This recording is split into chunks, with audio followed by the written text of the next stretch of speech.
Hello and welcome to what? Sorry, I've just seen the first line. It's an innovative pop-up terrain. Oh, Do right. carry on. We'll start over.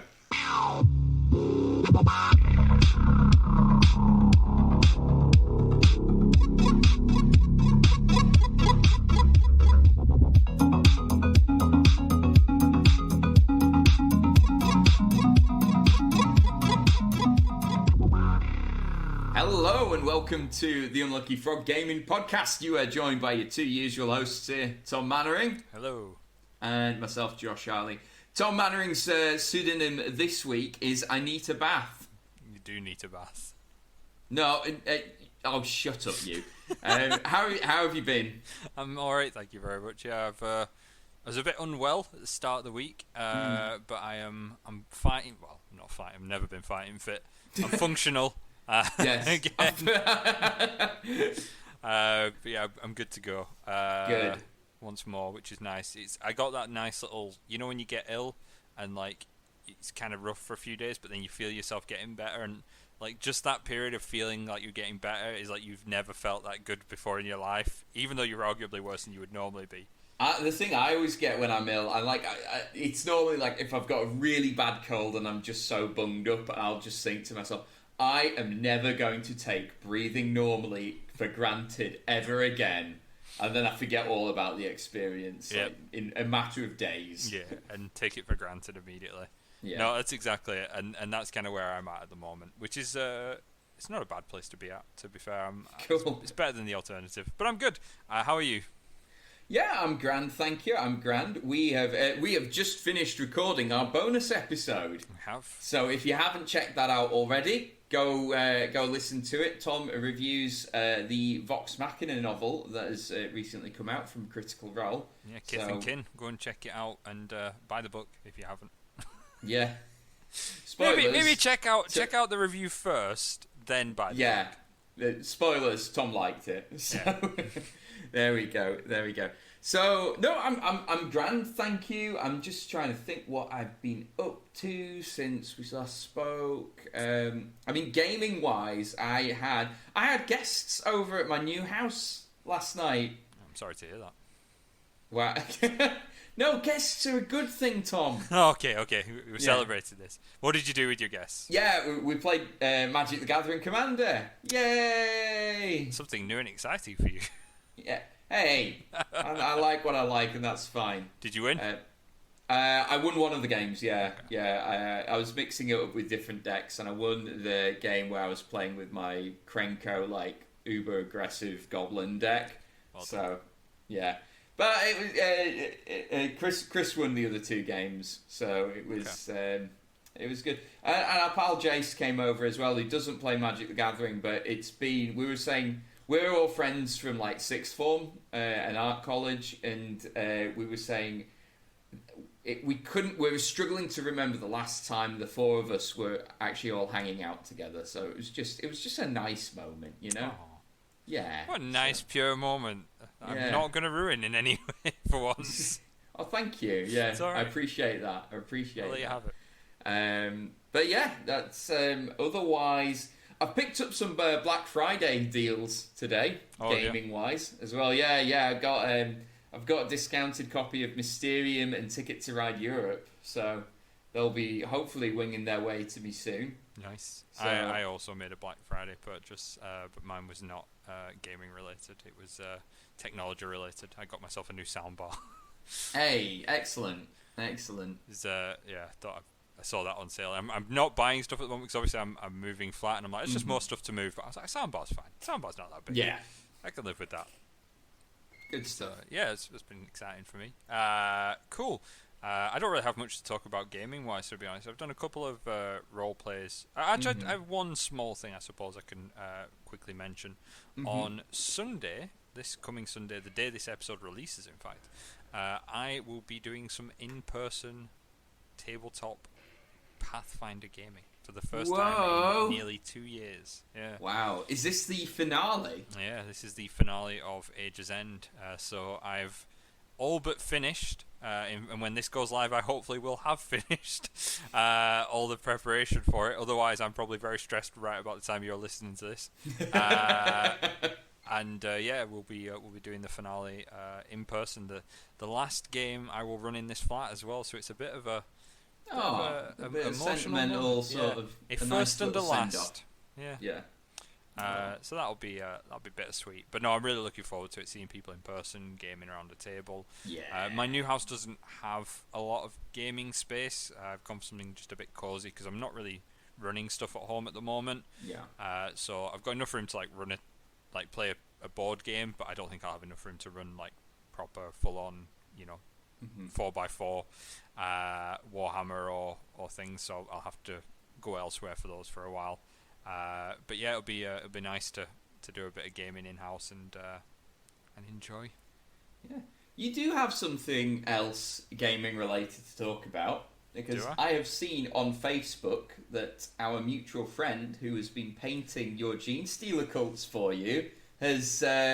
I don't know if that's a lot of them, but has finished a big chunk of them anyway. So my Gene Stealer cults are well underway at the moment. I've been getting a lot of updates this week with stuff being painted. My abominations or abhorrence, I can't remember what they're called now. The big muscly dudes are all done. A good chunk of the standard cultists are all done as well. It's been really nice actually. I've been getting a lot of updates, and he sent me a picture of like all of them together as well so far, which was awesome. And I think a few of them went on Facebook as well. The family photo, as I like to call it. It's such it's so weird because when I paint things, I do them in very drab, very sort of dark colours.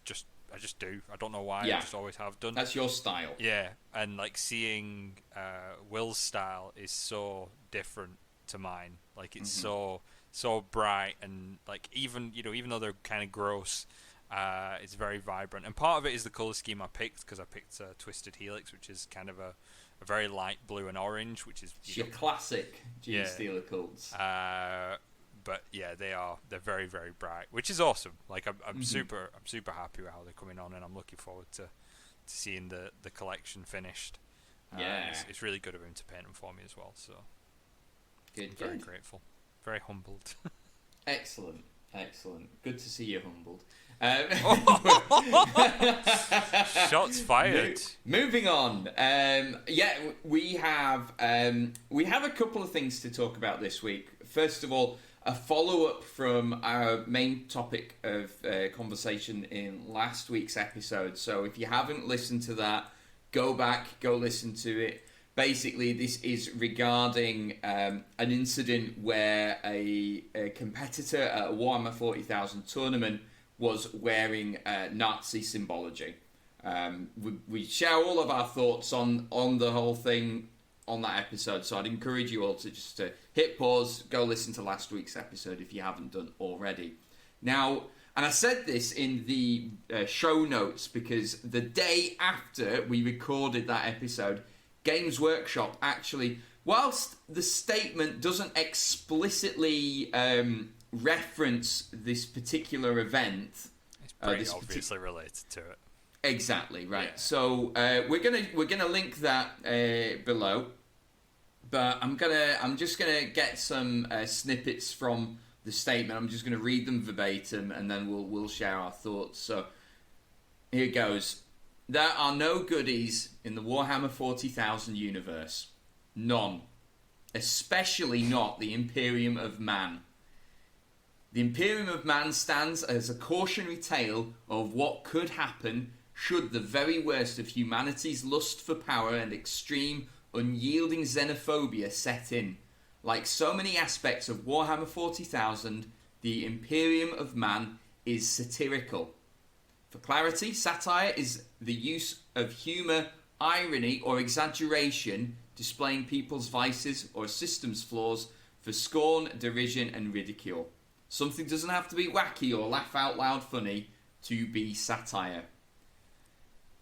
And they go on to say, certain real-world hate groups and adherents to historical ideologies better left in the past sometimes seek to claim intellectual properties for their own enjoyment and to co-opt them for their own agendas. We've said it before, but a reminder about what we believe in. We believe in and support a community united by shared values of mutual kindness and respect. Our fantasy settings are grim and dark, but that is not a reflection of who we are or how we feel the real world should be. We will never accept nor condone any form of prejudice, hatred, or abuse in our company or in the Warhammer hobby.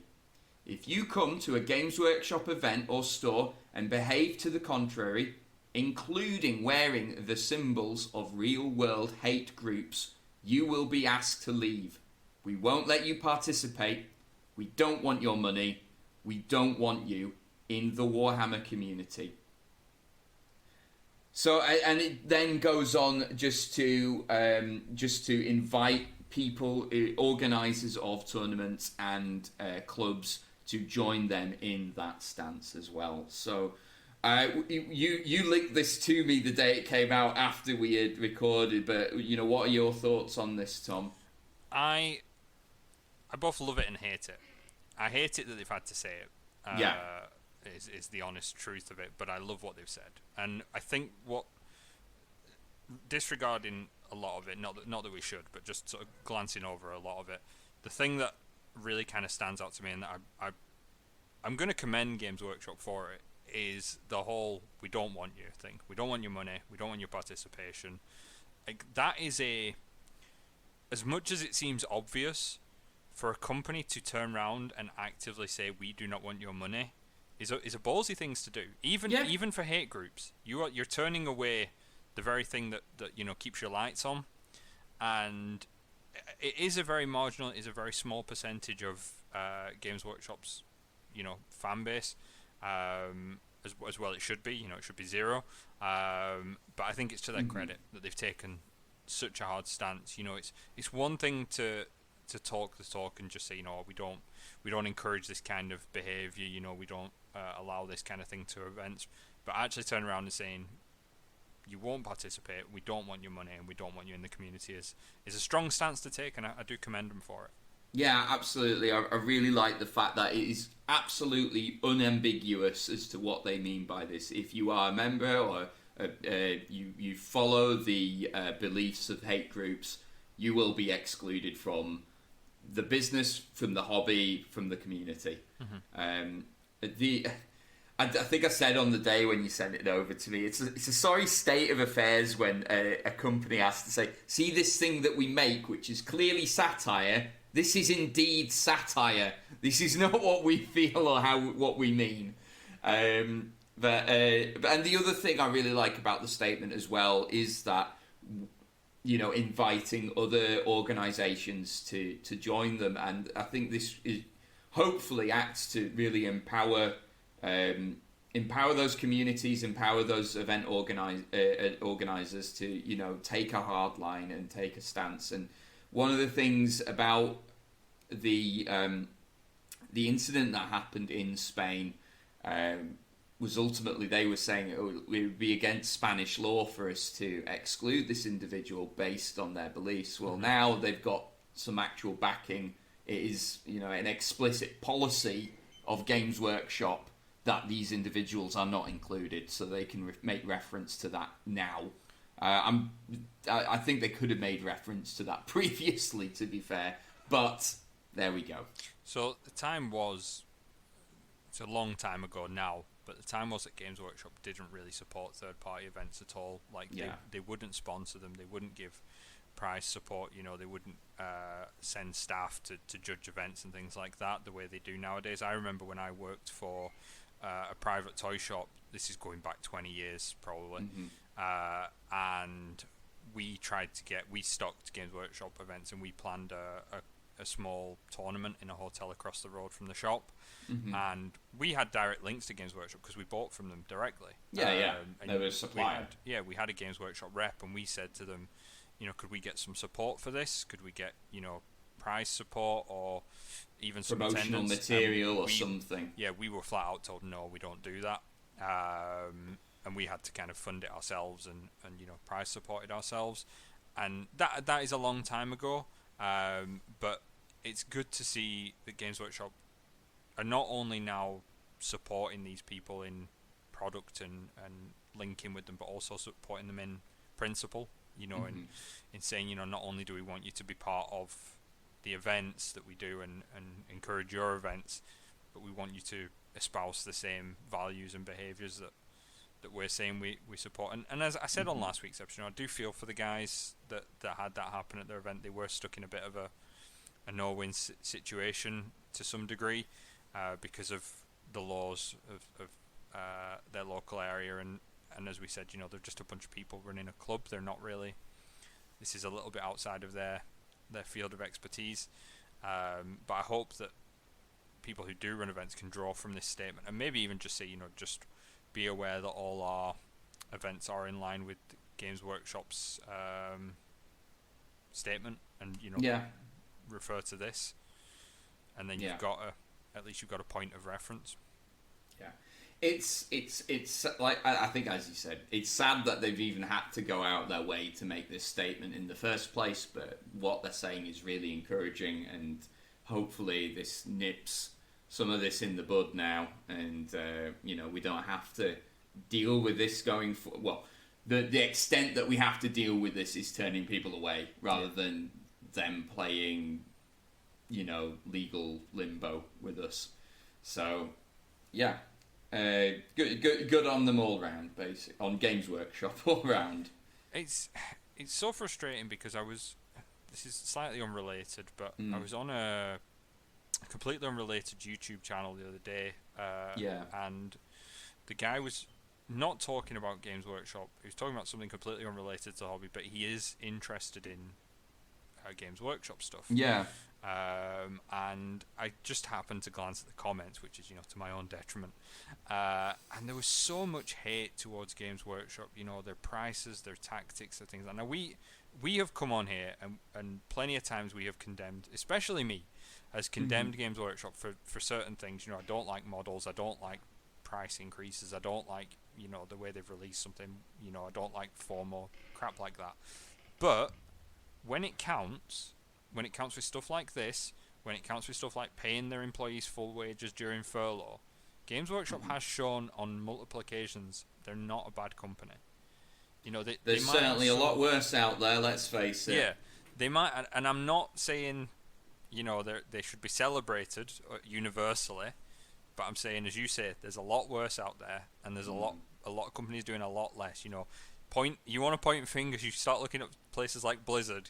That's where you want to have your attention. I mean, that's getting messed up now. Yeah. Like my pal Chris, when he was over last night, was telling me apparently Sony, Microsoft, and Nintendo have all come out and said this really isn't on. We're considering completely blacklisting you. Yep. So that's huge. But that's also not tabletop related. No. So moving on. No, but it's a point of reference. When I appreciate price hikes suck and FOMO tactics are shitty, and I hope Games Workshop do move past them. But when it comes to let's be honest, the important stuff, paying people's livelihoods and excluding hate mongers, they're doing the right thing. And yeah, okay, you can say it's just words on a page, but it's some pretty strong words. And I think if push comes to shove, they would back them up with action. So it goes to their credit. Good. Yeah, absolutely. So following on from that and linked to the tabletop wargaming hobby, we have an interesting news story. And shady tactics as well. Yeah. So I got a message from Ben last week about this, and he made reference to a Kickstarter project, which I'd seen advertised on Facebook previously. Now, what's happened is there is some of our listeners may be familiar with the YouTube channel Tabletop Titans. They basically do live playthroughs of tabletop war games most commonly Warhammer 40k. They have done some Age of Sigmar and Star Wars Legion, amongst other things. They've done like a Christmas, I think it was a Christmas special where they did Munchkin 40k or something like that. But by and large, it's tabletop war games with miniatures, and notably with terrain. Now, long-time listeners may remember us at some point, I can't mind if it was earlier this year or tail end of last year, where we were talking about a Kickstarter called Upzone. This is a Kickstarter project for pop-up terrain made of, reinforced card. Go back, find the episode, and listen to what our thoughts on that were. They're not. We might touch on them later on when we're talking about this, but they're not really relevant for what's happened. What is relevant is that Upzone had issued a limited number of prototypes to a select group of content creators, one of which was Tabletop Titans. And I actually remember watching the episode, or I think there was a couple of episodes, where they actually used the Upzone terrain and put it through its paces, as it were, and shared their thoughts on it. Flash forward to earlier this week, and Tabletop Titans have launched a Kickstarter. You've got the Kickstarter in front of you there, Tom. Do you want to tell us about it? Yeah, sure. So, Tabletop Titans are launching their very own Titans Terrain. Pop-up terrain for tabletop games like Warhammer. The easiest, fastest, and most affordable way to level up your tabletop gaming. Introducing Titans Terrain, an innovative pop-up terrain set designed for games of Warhammer 40,000, Age of Sigmar, and more. Do you want me to go on, or should I just stop? No, I mean, guys, what we're gonna do is in the show notes we're gonna post links to both projects so that you can call for yourself. But I think it's pretty black and white as far as we're concerned. Just to sort of round this out, obviously a lot of people were getting in touch with the people who were behind Upzone. So I'm going to read their statement from Facebook that they posted to Facebook. I'm going to read the whole thing, so bear with us. When was it posted? Sorry? When was it posted? It was posted 18th of November. Okay. So, last week at some point. So, important statement. Hey, Upzone pop-up terrain fans. We thank you all for all of your kind support. We have a very important statement that we wanted to make known immediately. We wanted to post an update about a recent Kickstarter project, Titans Terrain, and some of the comments we have been receiving about it. We are in no way affiliated with Tabletop Titans or their product. We are not working on their terrain or publishing their terrain. Tabletop Titans were one of a very small handful of content creators we contacted, and they expressed excitement and interest in Upzone and requested we send them a sample prototype copy. We then mailed them an early reviewer sample copy of our Cathedral Zone last year while we were running our campaign for Upzone. And since then, we never received our prototype back and never heard anything back from the Tabletop Titans team. We really appreciate the exposure that the amazing content creators that did review our product gave us, as it helped our campaign out a great deal. We're a small indie company who work very hard to spread the word about our products, so all help is very appreciated. However, it is surprising and extremely upsetting to the Everything Epic team, that's the company behind Upzone, and Upzone's designer to see such a similar project released from a group of people in the world that we trusted with one of our prototypes, giving them access to a very early copy of the product we designed, developed, play tested, and promoted with our blood, sweat, and tears for a very long time. We expected to see some competing products released after the success of our Kickstarter for Upzone pop-up terrain, and we welcome it. However, we are shocked and very disappointed that Tabletop Titans had chosen to emulate our product so closely. Even name conventions such as their expansion Cathedral Square, which is extremely similar to our Cathedral Zone, all the while having access to an actual copy of our product before release. While it is impossible to know whether they did start work on their product before our Kickstarter, they most certainly should have disclosed they were working on a very similar product before agreeing to review and promote our product Upzone and accept one of our very few costly sample copies, which we overnighted them during our Kickstarter campaign. Once again, we, the Everything Epic team, thank each and every one of you for your support and look forward to getting the Upzone pop-up terrain system into your hands as soon as possible. If you have any questions, please feel free to comment below, send us a message, and you can always email us. Thank you, the Everything Epic team. So, there's two situations here that I can see, and both of them paint Titan's Terrain in a really shitty light. Mm-hmm. Scenario number one is they were working on this prior to receiving their copy of Upzone, decided not to disclose the fact that they were, and just to clarify, this is the better of the two. Yes. Not this is giving them the benefit of the doubt. Yeah. Decided not to tell the people that were supplying them this prototype that they were working on a very similar project and idea, which we've got to assume was in an even earlier stage of development at that point. So they would have been earlier in their development than Upzone were. Yeah. So really should have been telling them that, hey, we're actually doing something very similar and we're like 6 months behind you on it. Decided not to tell them and have basically in very bad faith gone forward with it regardless, potentially taking ideas from what they got from Upzone. That's the best case scenario.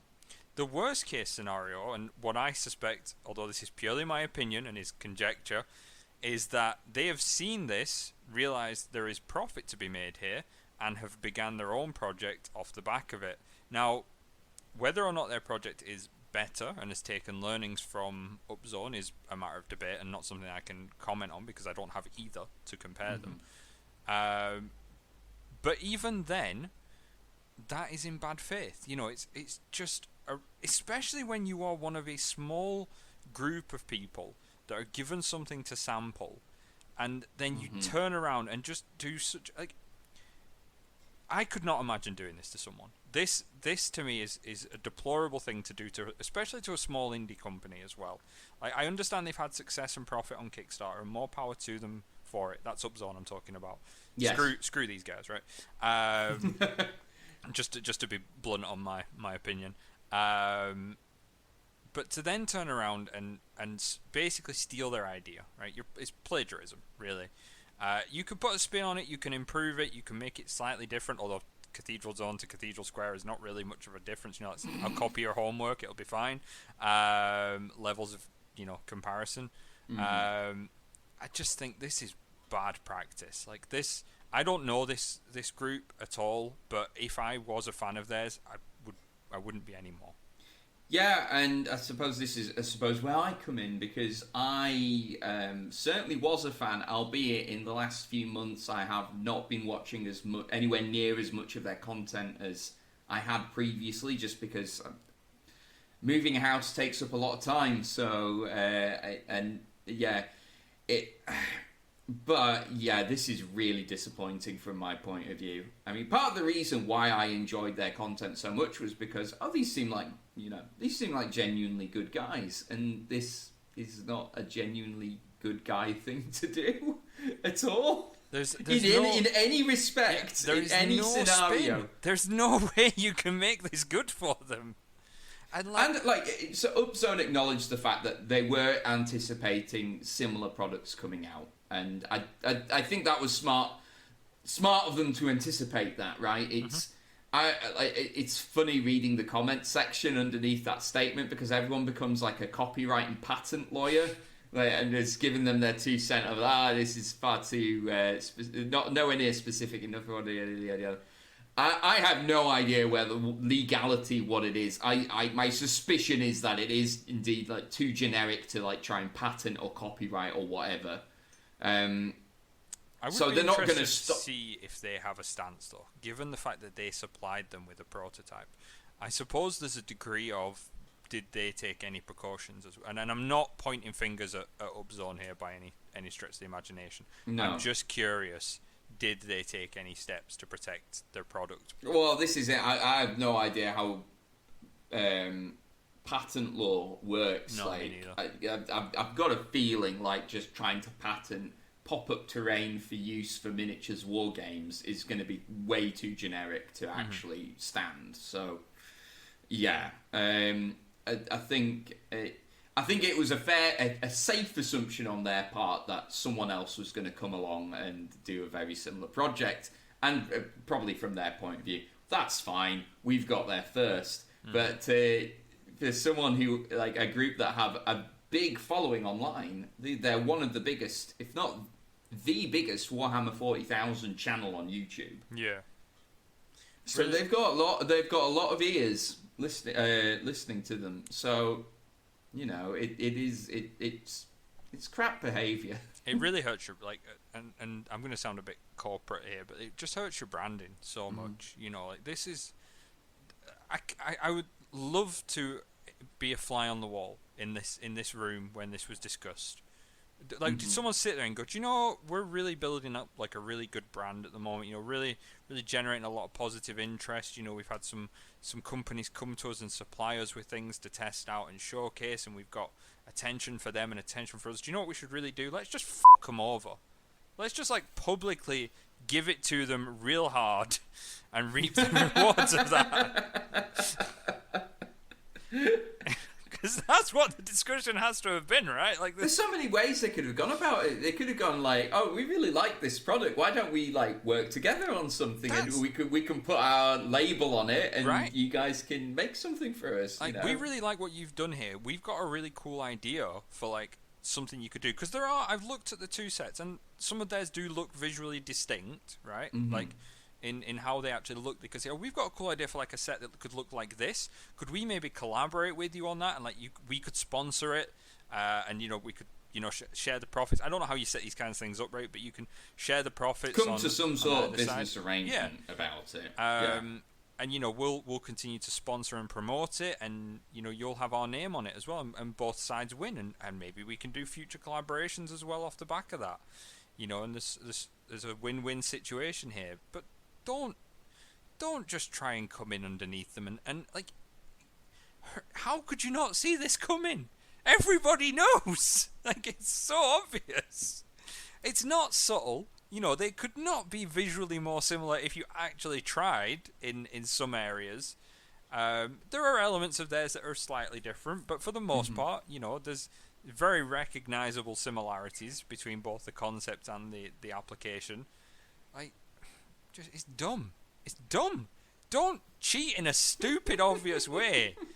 Like, if you're gonna be snidey and underhanded, at least be smart about it. But here's the thing: what are the repercussions for Titans? Really, I mean, like, it doesn't seem like the people behind Upzone are going to try and take any legal action. The thing is, right? Okay, there's potentially not going to be any financial ramifications in that way, and there's not going to be any legal action. But as I said, there's a brand. You know, they are a brand, and okay, you can recover your brand. But just to reference what we were talking about earlier, do you think Blizzard's ever going to be seen the same? You know, do you think people like yourself, are you ever going to go back to these guys and see them the same way? I mean, I might watch their content again, but I'm certainly not going to. Because I was a paying member, and I didn't stop paying because of this event. I stopped paying a while back because I just wasn't watching as much of their content as I was. But I'm certainly not going to give them money again. Yeah. You know, I actually find this, and I think I mentioned on the episode where we talked about this, I actually find this as a concept quite interesting. Yeah. I'm not sure if it's for me. I like sort of solid terrain that I can, you know, it's very... Yeah, I mean, I suppose we are gonna get into our thoughts on the idea of pop-up terrain then. My concern is it's a bit too flimsy. Yeah. But, and it's not... While it's cheaper than conventional terrain, it's not significantly cheaper. Yeah. But from the point of view of event organisers, great idea. You know, it collapses into a very small space. You can put it up really quickly, and there's no making process. You don't have to paint this. You don't have to assemble this, really. So, conceptually, it's a good idea. It's a good idea for a reason. That's why Upzone did so well with it, right? Yeah. Like, I'm not adverse to that, and it's perhaps not something I would have supported directly, but it's something, if I knew someone was like, oh, I want to play 40k, but I don't have the room to store terrain, I'd be like, oh, well, you could look at flat pack terrain that you can build up and stuff like that. I'm not going to be pointing them at these guys. I'm not going to go, you should approach these snakes that underhanded it off someone who trusted it with them, or alternatively, you can go with the people that actually pioneered the stuff. Yeah. And that's not to say, much like they've said there aren't going to be competitors. There will be competitors, and there should be competitors, because competition drives excellence, right? And that's not a bad thing. But it shouldn't be these guys, and it shouldn't be like this. Yeah. That's my issue with it. It's not that they don't necessarily have a right to do it. It's just that they shouldn't do it. You don't have a right. No one could say you can't hit on your neighbour's wife, but you shouldn't do it. Interesting analogy, but I like it. I'll allow that. Just for the sake of clarity, then, as far as I'm aware at this stage, Tabletop Titans haven't made any comment or acknowledged the similarity at all. If they have, that's passed me by, and I haven't seen it, and I suppose we can update you in next week's episode. I suspect they will not, because they won't want to draw attention to it while the Kickstarter campaign is live. So I suppose if you do want to back it, you can go and back it. We're gonna post both of the Kickstarter projects in the show notes so that you can see for yourselves and make your own judgment. And maybe you think we're completely wrong, and these are totally unique products. It's interesting because I was having, as we've been recording this, I've been kind of having a glance over the comments on the Titans Terrain Kickstarter, and there's a lot of people that call in defense of them. So maybe we're the ones looking at this the wrong way, but there's so many people. What is the defense though? So I'll read out a comment. I won't. Is it along the lines of, well, you can't own pop-up terrain? As in, like, you can't be the only guys who make it. I'll read this comment from 4 days ago. I have to say, I'm extremely disappointed. And I was like, oh, this is going to be about in the product. No. I'm extremely disappointed in the part of the Titans community, small as it may be, that has blown this up. It's shameful, and Titans has not only created a lovely and well-made product, but did it all in a legal and upstanding, straightforward way. Legal? I'm not finished. Oh, okay. They have every right to make this terrain. They do, right? And I hope that Upzone will realise this and call the internet trolls off. Carry on, Titans. Love you. Alright, well, they've made their feelings clear on the matter. They have actually responded to one of the comments on here as well. I can't see the original comment. I don't know if it's been deleted, but they have replied directly. It says, I'm sorry you feel we've done something wrong here, but this is a manufactured drama. Nothing shady has happened here. We promoted a product for free, and we made our own product more than a year later. Our product has nothing at all to do with theirs, and they were far from the first to create pop-up terrain. I understand that some people are getting upset, but I am yet to be shown what we actually did that either hurt Upzone or benefited us here. So there's one of their responses. Okay, so they have acknowledged it then. Yeah, that's on there. If you want to see that, it's in the comments on their Kickstarter. So they have acknowledged it. I don't agree with them, and I'm not being a troll. I think they must know what they have done. They must have known what they were doing, and I think it's shady. And they can say nothing shady's happened here, but I think anybody who kind of takes even a glance at this in the scenario will see that something shady has happened here. It might be legal, it might be above board, it might be they have every right to do it, but as I said earlier, doesn't mean you should. It is legal, and I have every right to fart in a lift, but it doesn't mean I should. Just had to one-up my analogy, didn't you? Is it worse to fart in a lift or hit on your neighbour's wife? Depends if you're your neighbour or not, I guess. Or how busy the lift is. Yeah. Oh, and on that note, that glorious note, Guys, let us know what your thoughts are on all of the things that we've discussed this episode. Are we dead wrong? I don't think we are, but no, yeah. We're never wrong. Well, I dare the gods of the internet themselves to call us wrong. Wow, okay, well, what we've got coming is your fault then. Anyway, as always, thank you very much for listening, and until next time, take care. Bye!